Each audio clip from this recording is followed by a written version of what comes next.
بسم اللہ الرحمن الرحیم۔ زندگی یوں تو پرسکون انداز سے گزر رہی تھی، کبھی کبھی مگر دل اولاد سے محرومی پر افسردہ ہو جاتا تھا۔ ایک دن اداس بیٹھی تھی کہ ایک فقیر نے دروازے پر صدا لگائی۔ میں اس وقت صحن میں بچھی چارپائی پر بیٹھی ناشتہ کر رہی تھی۔ صدا سن کر لقمہ منہ تک نہ لے جا سکی، ہاتھ رک گیا۔ روٹی کی چنگیری جس پر مکھن والا ساگ رکھا تھا اٹھا کر دروازے پر چلی گئی۔ صدا لگانے والا ایک سفید ریش بزرگ تھا۔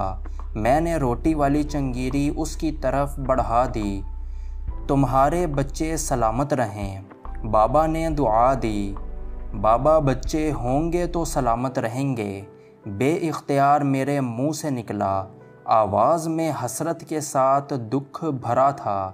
بابا نے میرے دکھ کو محسوس کر لیا، کہنے لگے بیٹی اللہ کی رحمت سے مایوس نہ ہو، میں کوئی پہنچا ہوا بزرگ یا پیر فقیر تو نہیں، ایک عام انسان ہوں۔ ایک وظیفہ بتاتا ہوں، بہت آسان اور مختصر ہے۔ عشاء کی نماز کے بعد روز اسماء الحسنی پڑھ لیا کرو۔ اس دوران خواب میں کوئی اشارہ ملے تو سمجھ لینا مراد پوری ہو گئی۔ بابا یہ کہہ کر چلا گیا۔ میں نے اس کی بات کو سنجیدہ سے نہ لیا کیونکہ بہت علاج معالجہ کروا چکی تھی، لیکن جب امید بر نہ آئی تو اللہ کی طرف سے تقدیر سمجھ کر صبر کر لیا۔ اس بات کو کچھ عرصہ ہوا تھا کہ فقیر بابا کی کہی ہوئی بات یاد آ گئی۔ سوچا بابا کا بتایا ہوا وظیفہ کر کے دیکھوں، کیا خبر اس وسیلے سے مراد بر آئے۔ عشاء کی نماز کے بعد وظیفہ پڑھتے 6 دن گزرے تھے کہ خواب میں دیکھا ملبے کا ایک ڈھیر ہے، اس کی آڑ میں ایک ٹوکری ہے جس کا منہ سلا ہوا ہے۔ میں نے جب اسے کھولا تو ٹوکری میں چھوٹا سا بچہ ہے۔ یہ دیکھ کر میں خوش ہو جاتی ہوں۔ بیدار ہوئی تو سوچ میں پڑ گئی کہ یا اللہ یہ کیا ماجرا ہے اور اس خواب کی کیا تعبیر ہوگی۔ دل نے سرگوشی کی کہ اللہ تعالیٰ اولاد کی خوشی دے گا۔ اس خواب سے تو بظاہر ایسا ہی اشارہ ملتا ہے۔ خیر اللہ کے راز وہی جانے، ہمیں تو اس ذات بابرکت سے اچھے کی امید رکھنی چاہیے۔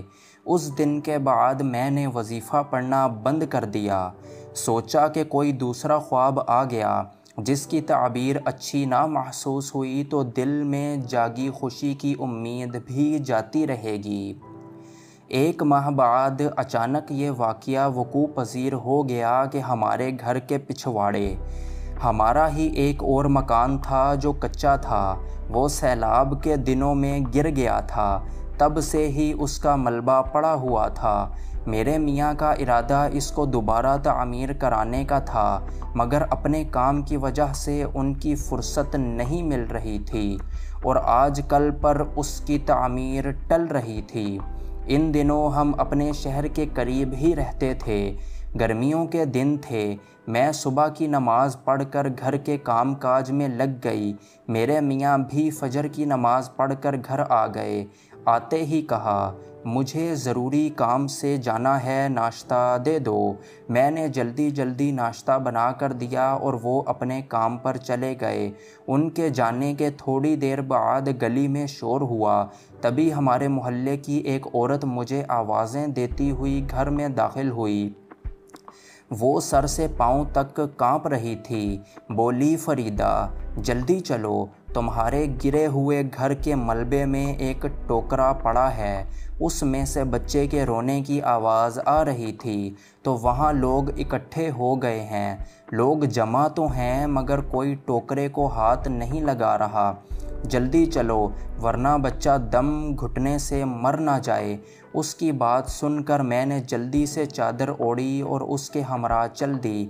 اپنے گرے ہوئے مکان کے ملبے پر سے جھانکا تو ٹوکرا نظر آ گیا۔ لوگوں کا ہجوم تھا، وہ قیاس آرائیاں بھی کر رہے تھے، مگر کوئی ٹوکرے کو نہیں اٹھا رہا تھا۔ ایک دو نے بوری کو ہٹانے کی کوشش کی تو اوروں نے اسے روک دیا کہ مالک مکان خود دیکھیں گے، تم کیوں مفت کی مصیبت مول لے رہے ہو؟ پولیس آئے گی تو تھانے میں حاضری دینی پڑے گی۔ لوگوں کا یہ رویہ دیکھ کر دکھ ہوا۔ بچے کے مسلسل رونے کی وجہ سے مجھ سے رہا نہ گیا۔ آگے بڑھی تو لوگ ایک طرف ہو گئے۔ میں نے جلدی جلدی ٹوکرے کے منہ پر سلا ہوا بوری کا پردہ ہٹایا تو اس میں ایک نوزائیدہ بچے کو روتا ہوا پایا۔ ظاہر ہوتا تھا اس کو دنیا میں آئے چند گھنٹے ہوئے تھے اور جنم لیتے ہی ٹوکرے میں رکھ دیا گیا تھا۔ جانے کون سنگ دل لوگ تھے جنہوں نے اس ننھی سی جان کو اس طرح حالات کے سپرد کر دیا تھا۔ میں نے بسم اللہ پڑھ کر بچے کو گود میں اٹھا لیا۔ لوگ طرح طرح کی باتیں اب بھی کر رہے تھے، لیکن اب باتوں کا انداز بدل گیا تھا۔ ایک ہمسائے نے کہا، شاید مدبر میاں پر قدرت کو رحم آ گیا ہے، تبھی کوئی بچے کو ان کے مکان میں چھوڑ گیا ہے۔ کسی نے کہا، بے اولاد ہے نا، اس لیے بچہ انہی کے مکان میں ڈالا گیا ہے تاکہ یہ اس کو پال لیں۔ اسی طرح کی باتیں میرے ذہن میں بھی آ رہی تھیں۔ اپنے میاں کے آنے تک کوئی فیصلہ نہ کرنا چاہتی تھی، لیکن ہجوم میں زیادہ دیر ٹھہرنا بھی میرے بس کی بات نہ تھی۔ ظاہر تھا کہ ہمیں بے اولاد دیکھ کر ہی قریبی محلے سے کسی نے یہ قدم اٹھایا تھا۔ جب کافی لوگوں نے کہا، بی بی بچے کو گھر لے جائیے، بعد میں جو گواہی ہوگی ہم عینی شاہد ہیں اور آپ کے ساتھ ہیں۔ انسانیت کا بھی یہی تقاضا تھا کہ فوری طور پر بچے کی خوراک کا بندوبست کیا جائے، لیکن میں اس لاوارث اور معصوم کو گھر لے آئی۔ جو عورت مجھے اطلاع دینے گھر آئی تھی وہ بھی میرے ساتھ آ گئی۔ اس کے گھر میں بکری تھی۔ میں نے کہا کہ فوراً تازہ دودھ بکری کا لے آؤ۔ تھوڑی دیر بعد ہی وہ آ گئی۔ تب تک میں نے بچے کو اپنی انگلی سے تھوڑی سی شہد چٹا دی تو وہ بچہ چپ ہو گیا۔ جس کپڑے میں لپٹا ہوا تھا اسے بھی کھول دیا۔ اسے کچھ سکون ملا۔ وہ عورت کہنے لگی، بیچاری معصوم بچی ہے، لڑکا ہوتا تو کیا ہی اچھا تھا۔ میں نے کہا، لڑکا ہوتا تو کیا اور لڑکی ہے تو کیا، پھینکنے والے سنگ دلوں نے تو پھینک دیا، آگے اس ننھی سی جان کی قسمت، جو رب نے اس کی تقدیر میں لکھ دیا ہے ہوگا۔ بکری کا تازہ دودھ پیتے ہی بچی سو گئی۔ ایک گھنٹے بعد میاں صاحب بھی آ گئے۔ میں نے پوچھا، جلدی آ گئے؟ بولے، ہاں، جو کام پھنسا ہوا تھا اللہ کی مہربانی سے جلد ہو گیا اور میں آ گیا۔ اچھا چلیں آپ یہ دیکھیے۔ میں نے بچی کے اوپر پڑے کپڑے کو ہٹایا اور ساری بات بھی بتائی۔ وہ حیرت میں ڈوب گئے۔ پھر چند ساعتوں بعد بولے، علاقے کے کونسلر سے بات کرنا ضروری ہے۔ وہ کونسلر سے بات کرنے چلے گئے۔ میرا دل نہ چاہا کہ میں اس بچی کو کونسلر کے حوالے کروں۔ فیصلہ کر لیا کہ اسے خود پالوں گی۔ اللہ تعالیٰ نے میرے ٹوٹے پھوٹے گھر میں پہنچائی ہے تو اس سے نعمت سمجھوں گی، جس کے لیے برسوں سے ترس رہی تھی۔ میاں صاحب واپس آئے، پوچھنے لگے، اب اس کا کیا کرنا ہے؟ اس کو رکھنا چاہتی ہو یا کونسلر کے حوالے کر دوں؟ میں رکھنا چاہتی ہوں۔ ہم خود اس کو پالیں گے۔ ہمیں اللہ تعالیٰ نے یہ بچی دی ہے، کسی کے حوالے کیوں کر دیں؟ وہ بولے، جذبات سے نہیں، سوچ سمجھ کر جواب دو، اچھی طرح سوچ لو۔ اگر ماں جیسا پیار دے سکو تو گود لے لو، ورنہ علاقے کے کونسلر میرے ساتھ آئے ہیں، ابھی لے جائیں گے۔ تبھی بچی رونے لگی۔ میں نے اس کو اٹھا کر جب سینے سے لگایا تو وہ یکدم چپ ہو گئی۔ اسے دل سے لگاتے ہی میری بھی ترسی ہوئی ممتا کو جیسے تسکین مل گئی ہو۔ کلیجہ میں ٹھنڈک پڑ گئی تھی۔ میں نے کہا میاں صاحب، مدت بعد خدا نے میری سنی ہے، اب مجھ کو ممتا کی مٹھاس کا احساس ہوا ہے، مجھے اس سے محروم نہ کیجیے۔ بولے سوچ لو، یہ لڑکی ہے، لڑکا نہیں، اس کی حفاظت کرنا پڑے گی، اسے بیاہ کر رخصت بھی کرنا پڑے گا۔ لڑکا ہوتا تو فکر کی بات نہ تھی، الٹا کما کر لاتا، بڑھاپے کا سہارا ہوتا۔ مجھ کو میاں جی کی بات اچھی نہ لگی، میں رونے لگی۔ بولے رو مت، مجھے یقین آ گیا کہ تمہارے جذبے میں محض ترس ہی نہیں بلکہ خلوص اور سچائی ہے۔ ٹھیک ہے، تم اسے رکھو، ہمیں عمر بھر اس فرد کو سچائی سے نبھانا ہے۔ تاہم 2 منٹ کے لیے مجھے بچی کو دو، میں کونسلر صاحب کو دکھا دوں۔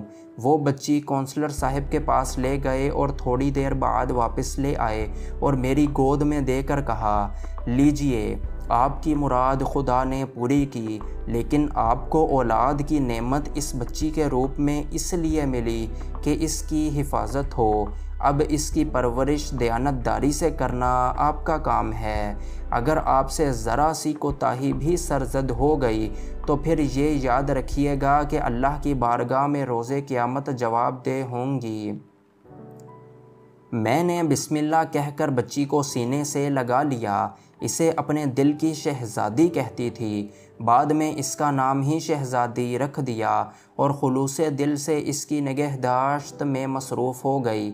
شہزادی کی پرورش میں ایسی مگن تھی کہ بسا اوقات اپنے شوہر کے حقوق بھی نظر انداز کر جاتی۔ میرے میاں مدبر صاحب بہت صابر اور شریف النفس انسان تھے۔ انہوں نے کبھی اس امر کا برا نہ منایا، بلکہ بچی کے ساتھ میرے لگاؤ اور اس کی پرورش میں انہماک اور محنت کو دیکھ کر خوش ہوتے تھے۔ کہتے کہ تم کو اس کا صلہ اللہ تعالیٰ کی طرف سے ملے گا۔ میری شہزادی بڑی ہو گئی، وہ اپنی توتلی زبان سے مجھے امی اور میرے شوہر کو ابو کہتی تھی۔ اس کی پیاری پیاری باتیں سن کر مدبر خوش ہوتے۔ دن رات ہم میاں بیوی بچی کے آگے پیچھے پھرتے تھے۔ اس کی وجہ سے ہماری زندگی میں رونق آ گئی تھی۔ ننھی شہزادی ہم دونوں کو ہر دم اپنی جانب متوجہ رکھتی تھی۔ میں بھی اس کی دیکھ بھال میں اس طرح صبح شام کر دیتی کہ اکثر میاں گھر کا کھانا کھانے آتے تو میں بغیر کچھ پکائے بیٹھی ہوتی، پھر یا تو وہ بازار سے لے آتے یا بچی کو گود میں لے کر بیٹھ جاتے اور میں فٹافٹ کھانا بنانے بیٹھ جاتی۔ میری ذات کا خلا ممتا کے جذبہ کو ملی آسودگی نے بھر دیا تھا، تو میاں نے بھی بچی کے پیار میں کوئی کمی نہ کی۔ وہ جب گھر آتے ان کی ساری توجہ شہزادی لے لیتی، اس کی ہر فرمائش پوری کرتے۔ قسم قسم کے کھلونے، خوبصورت کپڑے، اس کی ضرورت کی ہر شے کو ڈھیروں کے حساب سے وہ لے آتے۔ بیمار ہو جاتی تو ہم ایک پل اس کو گود سے نہ اتارتے، وہ تو ہماری آنکھ کا تارا تھی، میں تو ایک پل بھی اس کے بنا نہیں رہ سکتی تھی۔ خدا کی قدرت، جب سے شہزادی اس گھر میں آئی تھی، پیسے کی طرف سے بہت آسودگی ہو گئی تھی۔ بیٹی تو خدا نے دے دی تھی، مگر بیٹے کی آرزو دل میں باقی تھی۔ اللہ سے اکثر تنہائی میں کہتی کہ تو نے آنکھوں کا نور دے دیا مگر بڑھاپے کا سہارا نہیں دیا۔ ہمارا ایک بیٹا ہوتا تو پھر زندگی میں کسی شے کی کمی نہ تھی۔ میں نے محسوس کیا تھا کہ یہی خلش مدبر کے دل میں بھی تھی۔ 1-2 بار حسرت سے ان کے منہ سے بھی نکل گئی کہ میرا رب بیٹا دے دیتا تو اس کے خزانے میں کیا کمی تھی۔ تاہم صبر کے سوا چارہ نہ تھا۔ یہ اپریل کا مہینہ تھا۔ بیساکھی کا میلہ تو ہر سال لگتا تھا، لیکن اس سال یہ اور طرح کا لگا۔ میرے میاں نے کہا تم اجازت دو تو میں شہزادی کو اپنے ساتھ میلہ دکھانے لے جاؤں۔ بچی نے سنا تو مچل گئی کہ میلہ دیکھنا ہے۔ میرا جی ڈرتا تھا، سوچا منع کروں گی تو میرے شوہر کا دل برا ہو جائے گا۔ میں نے نہلا دھلا کر شہزادی کو تیار کیا اور سجا سوار کر ان کے ہمراہ ان کے ساتھ کر دیا۔ شہزادی ان دنوں 6 برس کی تھی۔ میلے کی جگہ ہمارے شہر میں زیادہ دور نہ تھی۔ یہی کوئی 2 کوس پر ہوگی۔ میاں تانگے پر گئے تھے، ان کو دوپہر تک واپس آ جانا تھا۔ تانگے پر بیٹھنے کا ہماری شہزادی کو بڑا شوق تھا۔ وہ اس سواری میں بیٹھ کر بہت لطف اندوز ہوتی تھی۔ یہ صبح کے گئے اور دوپہر تک واپس آنا تھا۔ اس کے بعد گرمی ہو جاتی تھی، جبکہ اکثر لوگ سپہر کے بعد جاتے تھے اور شام تک میلے کا لطف اٹھاتے۔ میلہ مغرب سے پہلے بند ہو جاتا تھا۔ ان کو دوپہر سے شام ہو گئی اور وہ نہیں آئے۔ مجھ پر گھبراہٹ طاری ہونے لگی اور دل میں برے برے خیالات آنے لگے۔ خدا خیر کرے، آج انہوں نے کیوں اتنی دیر لگا دی؟ شام کو مدبر آئے تو حیران و پریشان تھے۔ ان کا منہ اترا ہوا تھا اور بچی ان کے ہمراہ نہیں تھی۔ انہیں تنہا گھر میں داخل ہوتے دیکھ کر سہم گئی۔ میری شہزادی کدھر ہے؟ پہلا سوال جو میرے منہ سے نکلا وہ یہی تھا۔ اسی کو ڈھونڈتے تو یہ وقت ہو گیا۔ وہ بنڈولے پر بیٹھنے کی ضد کر رہی تھی۔ رش بہت تھا۔ میں اسے ہنڈولے کے قریب لیے کھڑا تھا کیونکہ وہ اس میں جھولے کی ضد کر رہی تھی۔ ہنڈولا رکے تو میں اسے پکڑ لوں اور خالی میں اپنی شہزادی کو بٹھا دوں۔ میری توجہ جھولے پر تھی۔ جب نشستوں والا ڈبہ میرے ہاتھ کے قریب آیا، میں نے جھپٹ کر اسے پکڑا اور شہزادی کو بٹھانے کے لیے اپنے پاس دیکھا جہاں وہ کھڑی تھی، مگر وہ وہاں سے غائب تھی۔ جانے بھیڑ کے ریلے میں مجھ سے دور ہو گئی یا کسی نے اس کو کھینچ لیا۔ پل بھر کو میں نے اس کا ہاتھ چھوڑا تھا۔ جھولے والا بھی حیران ہوا کہ بچی کہاں گئی۔ بس پل بھر کی غفلت قیامت ہو گئی۔ یہ کہتے ہوئے ان کے آنسو بہہ نکلے۔ میں بھی رونے لگی۔ تم نے اچھی طرح نہیں ڈھونڈا، ادھر ادھر ہو گئی ہوگی، اور کہاں جا سکتی تھی؟ کسی باولے کی طرح میلے میں سارا دن پھرتا رہا، اس کو تلاش کرتا رہا۔ شام کا اندھیرا پھیلنے لگا۔ جھولے والوں نے جھولے بند کر دیے۔ مٹھائی اور کھلونے والے بھی شامیانے کے نیچے سے اپنی عارضی دکانیں سمیٹ کر چلے گئے، مگر ہماری بچی کا نشان نہ ملا۔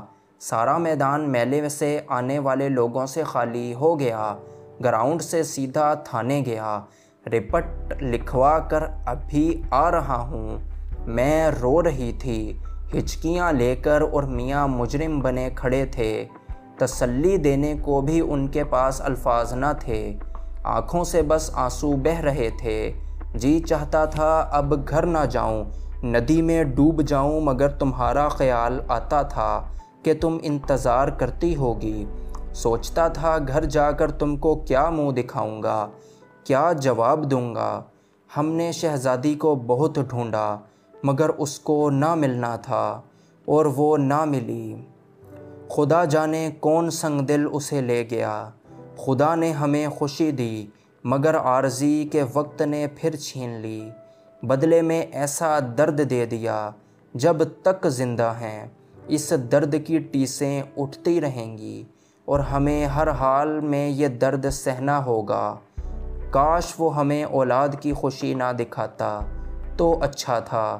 وہ دکھ کم تھا، مگر پا کر کھو دینے کا دکھ بہت زیادہ ہے، اتنا کہ اس کی حد نہیں۔ جب جب مجھے اپنی لاڈلی کا چہرہ یاد آتا ہے، بن پانی کی مچھلی کی طرح تڑپنے لگتی ہوں۔ اپنے اللہ سے فریاد کرتی ہوں کہ اگر یہ خوشی عارضی تھی، اگر یہ سکھ ہم کو راس نہیں تھا، تو نہ ہی ملتی ہمیں یہ خوشی، کوئی اور ہی لے جاتا اس معصوم کو، اس طرح نہ کھوتی۔ اللہ تعالیٰ بے نیاز ہے، سب کی فریاد سنتا ہے، مگر جواب نہیں دیتا۔ نہ جانے ہم سے کون سی کوتاہی ہوئی۔ اب توبہ کرتی ہوں کہ بیٹے کی جو حسرت تھی اسے بھی دل سے مٹا دیا ہے۔ وہی بیٹی رحمت تھی اور نعمت بھی وہی تھی ہمارے لیے جو نہ رہی۔ شاید ہم اس نعمت کے قابل نہ تھے۔ اس واقعہ کو 28 برس گزر چکے ہیں، مگر زخم پہلے دن کی طرح تازہ ہے۔ لگتا ہے جیسے کل کا واقعہ ہو۔ کوئی اگر آج بھی میری شہزادی کی خبر لا دے تو یہ جان بھی نذرانہ۔ دوستو، ہماری اللہ سے یہی دعا ہے کہ وہ شہزادی جہاں کہیں بھی ہو، خیر و عافیت سے ہو،